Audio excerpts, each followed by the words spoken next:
Go. Okay, folks, here we are. This is Brand Thornton speaking to you. I got my guest, Matt Wandersee, with me today. And this is coming to you from my blog and my video clip, which is just for Mormons and other saints. And Matt has gone a long ways in getting this flag put together. He spent his own money, his own time, and money I'm sure he doesn't have. Really didn't have, but he really came up with an awesome flag there. Matt, could you tell us a little bit about your flag? Well, one thing us Patriots are going to have to unite on is the Constitution. The supreme law of the land. That will be the uniting factor. Right now, the federal government is acting outside of the Constitution. And we the people, Article 1, Section 8, Clause 17, the federal government's not allowed to own any land outside of Washington, D.C. Other than that, they can have needful buildings by the consent of the state, such as ports and docks and arsenals and magazines. And it still has to be pursuant to the Constitution. Yes. Those 18 spending privileges. It has to be, pursuant to that. It can't be like, okay, let's go on a casino or something, So Yeah. So that's a really good point. They call that the enclave. The Gaston flag, it shows true courage. It even tells the enemy, do not tread on me. And where did that saying come from? You were telling me about that earlier. Benjamin Franklin thought it would be a good flag for America. I think he's right, too. Because, the rattlesnake, which is not the most loved creature on the face of the earth, but it does give you a warning. It rattles, says, hey. It just says, don't tread on me. Yeah, just don't tread on me. I'm over here. Once engaged, never surrenders. That's America. Yeah. We've forgotten what Americans are. Americans are not cowards. So a rattlesnake, once it's engaged, it strikes, and it locks on and holds, and it pumps venom into its victim. So now you tell me, is America engaged right now? I believe we are. Yeah. Why would you say that? Because that's a really good point. Look at my shirt. I am the virus. Okay, we'll digress a little bit here, but where'd that saying come from? And you got the LV there. And this is Lavoy Finnegan's brand, and they were going around teaching people about the Constitution. And we were about to go teach 400 new people. And who is that? That would be Lavoy and Ammon and Ryan and Ryan Payne and Shauna Cox and Victoria. Okay. I was just the humble militia man. But they were going to go teach the Constitution. Yeah, and then what happened? Well, Kate Brown comes out, and the secretary, or not the secretary, but the federal senator from the state of Oregon comes out, and he calls it a virus. They call it a virus, and the virus has got to stop. The Constitution is referred to as a virus these days. America's in distress right now. They've attacked our country. Well, that's a good point. You said, they already engaged us with the absolute murder of Lavoy Finnegan. They drew first blood. Okay, that is an act of war against American people. And when you stop and think, it's not the American people against American people. They've been taken over. We've been taken over really by a foreign entity. When you get right down to it, when you trace it all out and track it all out, follow the money or whatever, you'll find that we've been taken over by a foreign entity. Now, a lot of the Americans don't understand that, and it's a real important point. It's not Americans against Americans. There's a foreign entity that's controlling this whole thing, and they've dumbed down the average person, and they just don't get it. But there you go. They're calling our Constitution, the Constitution of the United States, over a 200-year-old document that's been with us, that's allowed us to prosper as human beings, the greatest country in the world, and now they're calling it the virus. I mean, how despicable is that? They're kicking dirt in the face of all those men that have fought and died for freedom They're saying it was a virus. And if you stand up for the supreme law of the land, then they're telling everybody that this is what will happen to you. You will get either assassinated or you will get thrown in prison for the rest of your life. It's called tyranny at its finest. Yeah. So, and I think that's what they're doing right now. You know, they've got, we've got something like 39 of our people, patriots, that are in prison. And they keep, you know, through the grapevine, they keep leaking this out that there's just so many more people, there are going to be so many more indictments, so many more arrests. And then they go pick on two gals from, I forgot what state they are. They came out to the Bundy Ranch and took some pictures. Mm-hmm. And as far as I'm concerned, now they've been released, but they did arrest them. And that's just sending a message. That's what I look at that. There's another gentleman by the last name Dwyer. He came out to the Bundy Ranch for one day, didn't bring a firearm, he just came out for the protest. They got him locked up also. Are you kidding me? This is like, I mean, this is worst case scenario.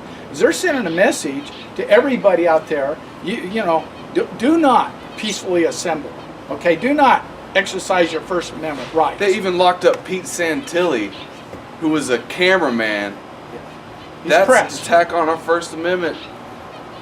That's a blatant attack. We cannot let them scare us. Americans are not supposed to get scared like that. Americans are not cowards. They show true courage. Why do you think we don't get more input from the Americans out there, the average person? Why do you think we don't get more input? Why would they just rather be doing something else like watching NFL or sports or whatever? I think they're a little too comfortable right now. They don't have to be watching their six all the day long, and all their friends aren't getting arrested.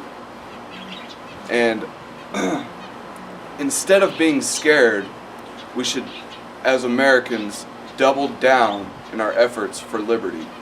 And there's certain things that we can do. You know, we don't have to run out and start a firefight. No. You know, we can. I think probably the most important things that people can do is just get informed themselves. Because once you get informed, well, then, you know, it's a natural process. You start making some phone calls. You talk to your neighbors. You talk to your elected officials, and you start making some complaints. And being informed, what it tells the average person, you might be next. Okay? And history bears this out. If you sit back and you don't do anything and you allow your neighbor, you allow your fellow American to be oppressed and his rights violated, history shows it's not too much longer after that you yourself, the one that sat back and said, it has nothing to do with me. There's an old saying about that in Nazi Germany. Hey, you know, when they came after the socialists, I didn't do anything because I wasn't a socialist. When they come after the tradesmen, the union tradesmen, I didn't do anything because I wasn't in the union. You know, when they came after the Jew, I didn't do anything because I'm not a Jew. When they came after me, there's nobody left to defend me. See, and that's where we're going down now. So on the next topic, what I really want to get into is these federal judges and the prosecuting attorneys and the law that they're using, that the law that they're trying to use, this law of conspiracy. This law goes all the way back to the Civil War. You know, all the way back to the Civil War. Well, the fact of the matter is, you know, if they're going to use that law is going to be analyzed by the defense. That law, when you and I've looked at the law. Have you looked at the law? I've looked at it. I've read it really close. And the conspiracy charge was against the secessionists that actually did take federal property, courthouses, docks, ports, etc. You know, those things that Article 1, Section 8, Clause 17 actually allows for.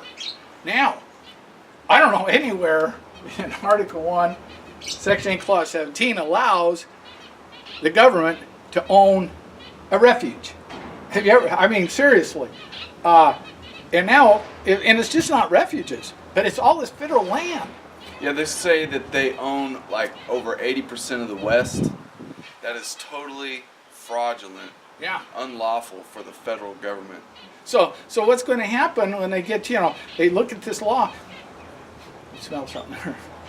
When they look at this law, the defense, and if it gets out before the people, before the jury, it's not applicable. It's ridiculous. It does not apply to that situation. It doesn't apply to the Bundys. It doesn't apply to the Patriots. It doesn't apply to anybody that was at the refuge or at the Bundy Ranch. So, why are they doing this? That's one of the things I keep asking myself. They have an indefensible position. What are they going to do? Well, one of the reasons they keep asking for more time, now they want to push this into February of 2017. Are you kidding me? Almost a whole nother year without bail, which is a violation of, what is that, the 8th Amendment? Let me take a quick look here, but I believe it's the 8th Amendment.